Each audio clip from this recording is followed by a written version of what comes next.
Perkenalkan, nama saya Adis Setiaji. Saya mahasiswa Universitas Cyber Asia. Kali ini saya akan em, menjelaskan hasil UAS saya dengan judul analisis regresi pengaruh jumlah jam belajar terhadap nilai akademik.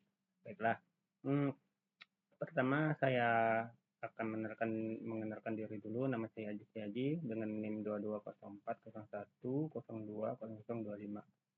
Saya dari kelas IT 402. Dosen pembimbing saya Ibu Insinyur Heni Yulianti MM Mkom.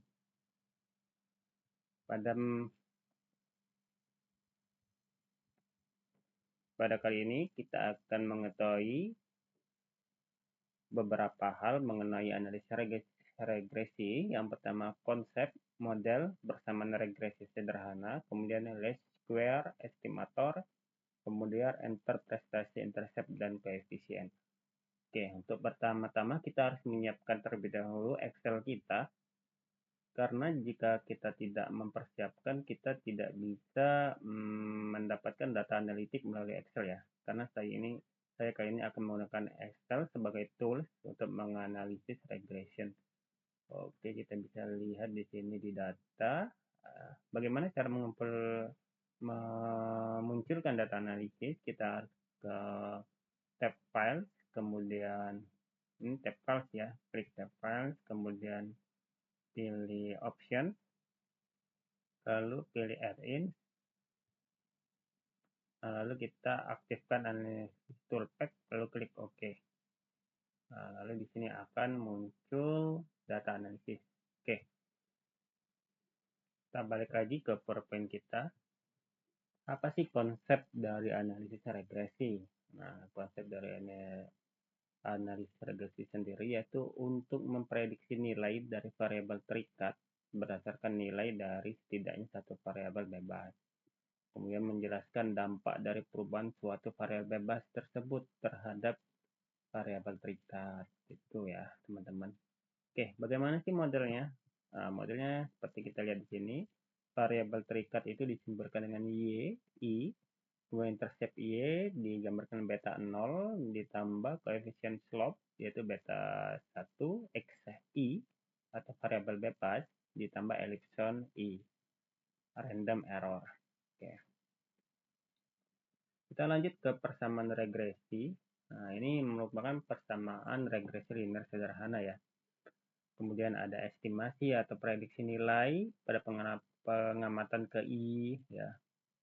Estimasi dari intercept regresi, kemudian estimat dari slope regresi, dan ada nilai dari X pada pengamatan ke I. Sehingga persamaannya yaitu YI sama dengan beta 0 ditambah beta 1 XI ya. Random error individu juga dapat kita hitung yang memiliki mean 0. Y1 sama dengan Y dikurangi YI. YI dikurangi YI X, variabel X ya. Sama dengan YI dikurang buka kurung B0 ditambah B1 XI. Oke, kita lanjut ke least square estimator. Nah, least square estimator ini juga mempunyai persamaan, yaitu estimator dari koefisien slope dapat kita hitung dengan B1. Mungkin rumusnya bisa kita lihat ya pada prosesnya. Sedangkan intercept dari Y, B0 sama dengan Y dikurang B1X. Garis regresi selalu melewati min X dan Y. Nah, mungkin kita akan mencoba data sampel ya, data contoh aja di sini. Bagaimana kita dapat menghitung menggunakan regresi sederhana ini. Nah, di sini saya telah mempersiapkan data sampel, yaitu pengaruh jumlah jam ya dengan variabel Y terhadap nilai akademik dengan variabel X. Nah, di sini kita lihat jika jam belajarnya itu 6, maka dia akan mendapat 6 jam dalam sehari, maka dia dapat 90 nilainya. Dan 5 dapat 80, 4 jam dapat 70, 3 jam dapat 65, 2 jam dapat 60, dan 1 jam dapat 55.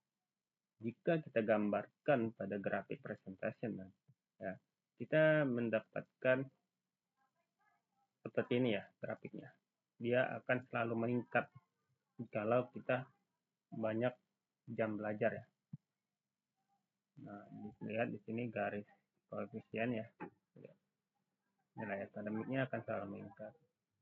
Y-nya kita bisa lihat nih 6,871X tambah 46 dan R kuadratnya sama 0,9681. Mungkin kalian akan bertanya, apa sih slope ini dan intercept? Nah, ini kita dapatkan dari perhitungan di Excel ya, dari data yang sampel yang udah kita lihat tadi.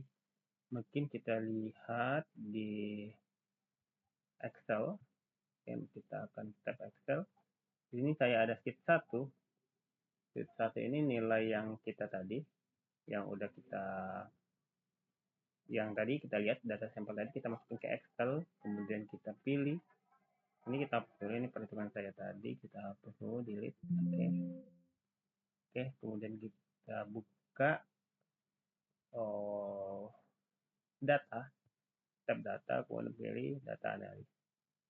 Nah, kita cari di sini regression. Nah, ini regression, kita buka. Nah, bagaimana sih ini? Kita klikin dulu, kemudian kita blok jumlah jamnya ya, variabel X, dan variabel Y juga demikian. Kita blok juga. Oke. Lalu kita new worksheet play aja, biar dia membuat sebuah sheet baru, sehingga dia nggak menimpa ya sini, biar tidak hilang datanya. Klik oke. Maka boom, kita sudah dapat hasilnya ya. Koefisiennya, standar errornya, kita lihat di sini. Oke.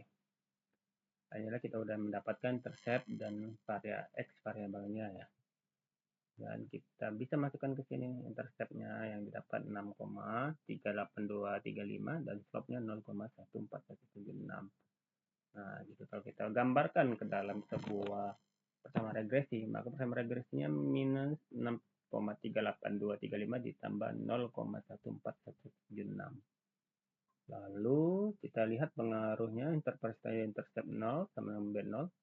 Kita dapat simpulkan nih, B0 adalah estimasi nilai rata-rata dari Y ketika nilai dari X adalah 0 atau jika X sama dengan 0 berada dalam range pengamatan X. Pada kasus ini tidak ada jam pelajaran yang bernilai 0 sehingga B0 minus 6,38235 menunjukkan bahwa minus 6,38235 adalah jam pelajaran yang tidak dapat dijelaskan dengan nilai akademik.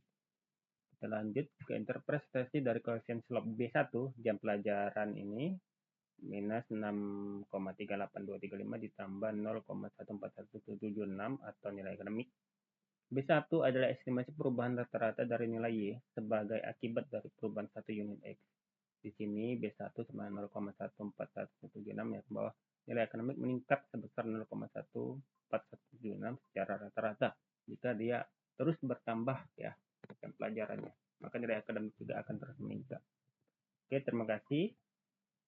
Inilah hasil dari UAS yang udah saya kerjakan. Terima kasih atas perhatiannya. Wassalamualaikum.